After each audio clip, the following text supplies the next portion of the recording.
Angelier de Saint-Bonaventure.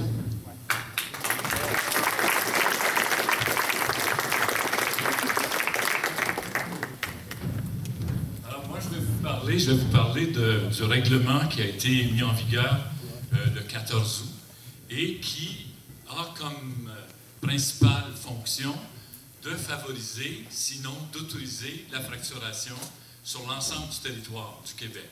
Et ça, c'est important de le saisir parce qu'on a fait un règlement qui est taillé sur mesure pour Gaspé et Anticosti, mais il faut bien voir qu'une fois que la machine est lancée, ça va pouvoir s'appliquer sur l'ensemble de notre territoire. Quelque chose à dire d'abord, c'est que ce règlement-là est mis en vigueur alors que le BAP, qui était chargé de voir si le cadre réglementaire était approprié, n'a même pas rendu son rapport. Alors, avant même le rapport, on a décidé de favoriser et de développer la fracturation. En plus, le règlement ne touche pas l'eau qui sert pour abreuver les animaux. Donc, pour un territoire qui est fondamentalement agricole, la protection des sources d'eau pour abreuver nos animaux, ça, ce n'est plus protégé. Non seulement ça touche ce point-là, mais en plus, ça l'enlève aux municipalités toute compétence sur les puisements d'eau réalisés sur leur territoire, si ces puisements d'eau-là sont réalisés à des fins d'exploitation gazière ou pétrolière. Donc, ça veut dire concrètement, puis on l'a vu quand on a analysé les baux qui existent entre les compagnies gazières et les agriculteurs, ces compagnies-là peuvent prendre tout l'eau dont elles ont besoin. Elles peuvent creuser des puits pour s'approvisionner en eau potable nécessaire pour leurs opérations. Et ça, maintenant, sans que la municipalité puisse dire quoi que ce soit. Alors, c'est le partage de l'eau, finalement, qui est remis en cause, parce qu'en plus, en enlevant aux municipalités ce pouvoir-là de régir l'épuisement d'eau, on l'a supposément confié au ministre, en vertu d'une disposition de la loi qui n'est pas en vigueur. Alors, concrètement, ça veut dire que c'est le Far West. S'ils reviennent, ils vont pouvoir prendre tout l'eau dont elles ont besoin et on ne pourra absolument rien faire. C'est elles qui vont décider. Alors qu'au BAP, qu'est-ce qu'on a entendu? Il y avait plusieurs bassins versants, dont celui de Bécancour, qui n'est pas en mesure de fournir l'eau nécessaire pour une exploitation du gaz à grande échelle. Bon, on vous a parlé de la règle du 500 mètres, mais il faut voir que l'interprétation la plus plausible de la disposition qui interdit les forages à moins de 500 mètres ne touche que la tête de puits.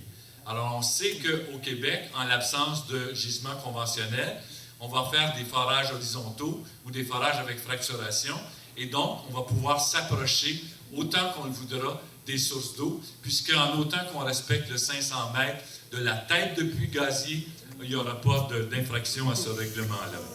Ensuite, on nous dit, mais on va faire une caractérisation initiale. On va examiner l'eau dans la superficie où va se faire la fracturation.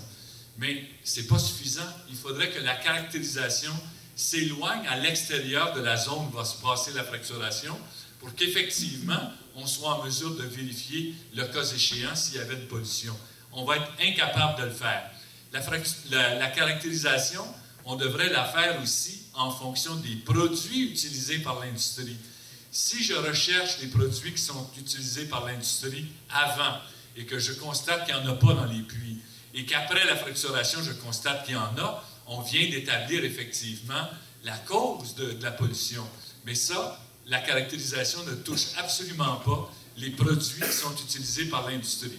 Alors, si on les retrouve par la suite, bien là, on fera un débat d'experts pour savoir d'où ça vient. Vous voyez, c'est un peu vicieux. Ensuite, on nous dit pas de fracturation en bas de 400 mètres de la base de l'aquifère. Sauf que ça veut dire qu'une compagnie qui descend à 401 mètres pour sa fracturation horizontale, bien là, elle respecte absolument le règlement. Mais les fractures qui vont être générées par la fracturation, à quelle hauteur s'élèvent-elles? Alors, généralement 200-300 mètres, mais on a vu effectivement jusqu'à 500 mètres et plus. Alors, si on calcule bien, 500 mètres et plus, on est exactement dans la nappe phréatique. Donc, il n'y a aucune protection du tout par rapport à ça. On dit, oui, mais on va vérifier, on va quand même faire des sondages microsismiques, puis on va vérifier exactement à quelle hauteur les failles sont allées.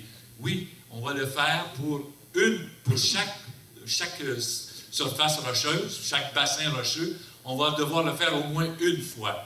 Alors, Marc Durand, dans sa conférence la semaine passée, nous faisait une image très parlante. Il nous disait, c'est pareil comme si en Montérégie, quand quelqu'un a mal dans le dos, on dit on va faire une radiographie pour le premier patient, puis les autres, on n'aura pas besoin d'en faire. Comme ça, parce qu'on l'a fait une fois, donc on a vu quels pouvaient être les résultats. C'est aussi absurde que ça. Alors, on nous dit ensuite, on va faire un suivi pour une période de 10 ans.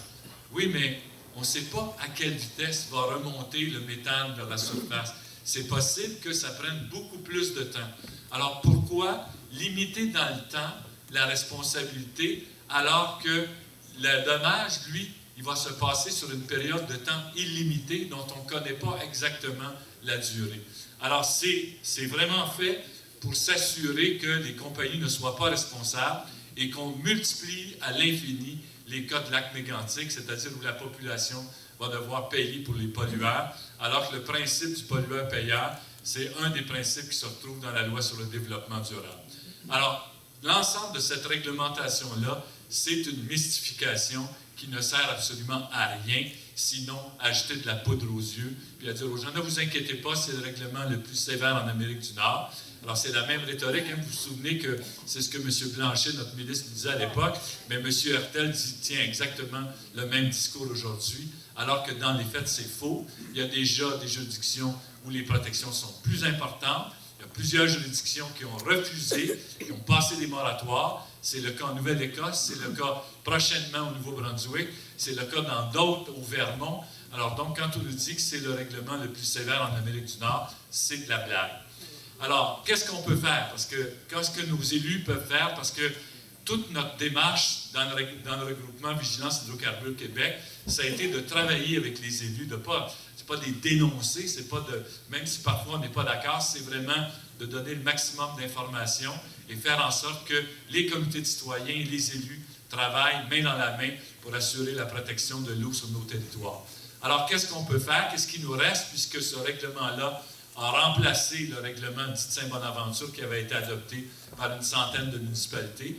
Le seul élément qui nous reste maintenant, c'est que l'article 124 de la Loi sur la qualité de l'environnement qui dit que lorsque le gouvernement provincial intervient avec un règlement qui a le même objet qu'un règlement municipal, c'est le règlement provincial qui prévaut. Alors ça, c'est ce que tout le monde rapporte, mais il faut lire la phrase jusqu'à la fin où on trouve la phrase suivante, sous réserve que le ministre accorde son autorisation aux municipalités pour être plus sévère.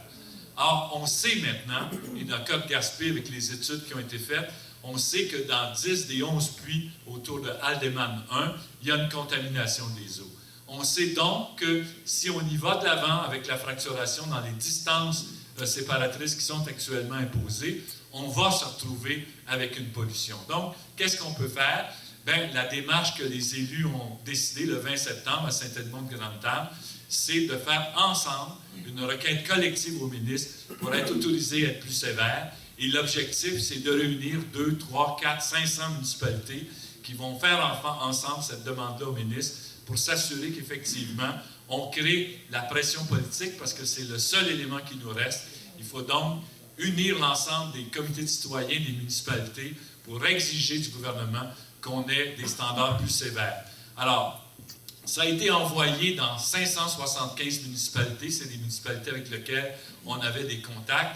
Et j'ai déjà reçu une quinzaine de résolutions en moins de 2 semaines. On a déjà reçu une quinzaine de résolutions des municipalités qui veulent participer à cette démarche-là. Et souvent, des municipalités avec lesquelles on avait peu de contacts, des municipalités qui arrivent maintenant du bas du fleuve, parce qu'avec le pipeline qui s'en vient aussi, le danger pour les sources d'eau s'étend de plus en plus. Tout le projet pétrolier canado-québécois dans lequel nos élites tentent de nous embarquer, ça représente un danger mortel pour notre eau potable. Alors, il faut donc que les comités de citoyens continuent de travailler avec leurs élus pour faire en sorte qu'elles se joignent, les municipalités, le plus de municipalités possible, se joignent à cette démarche collective pour créer ce rapport de force-là dont on souhaite le plus possible qu'on va réussir à monter un véritable rapport de force pour exiger qu'on protège davantage nos sources d'eau. Je vous remercie.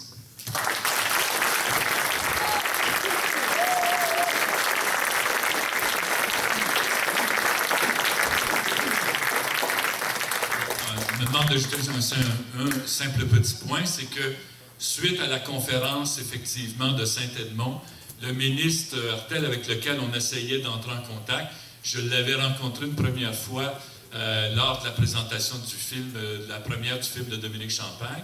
Alors, je m'étais présenté à lui en disant que j'étais un des auteurs du règlement de Saint-Bonaventure. Il m'a dit « Ah, c'est vous, ça! » Bon, alors, on avait tenté d'avoir des contacts avec lui et il avait toujours refusé, suite à la conférence de Saint-Edmond, au fait que notre collectif a dénoncé publiquement lors d'une conférence de presse le 19 à Montréal et que le Devoir nous avait couvert et que le lundi, on a eu effectivement l'éditorial de José Boileau qui reprenait l'analyse que nous avions faite. À partir de là, le ministre a accepté de rencontrer les élus avec nos équipes d'experts. Alors, les élus vont avoir devant eux les deux versions de la médaille. Ils vont pouvoir se faire une opinion sur est-ce que oui ou non ce règlement-là protège véritablement nos sources. Voilà.